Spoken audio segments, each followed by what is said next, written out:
आज तुम्हें श्राप देती हूँ। नहीं राजमाता। हाँ, श्राप देती हूँ। इस प्रकार तेरे वंश का नाश हुआ। इस प्रकार तुम्हारी आंखों के सामने तुम्हारे यादव वंश का नाश होगा।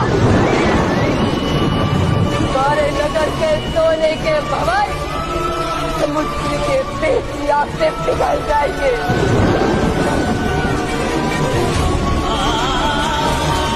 और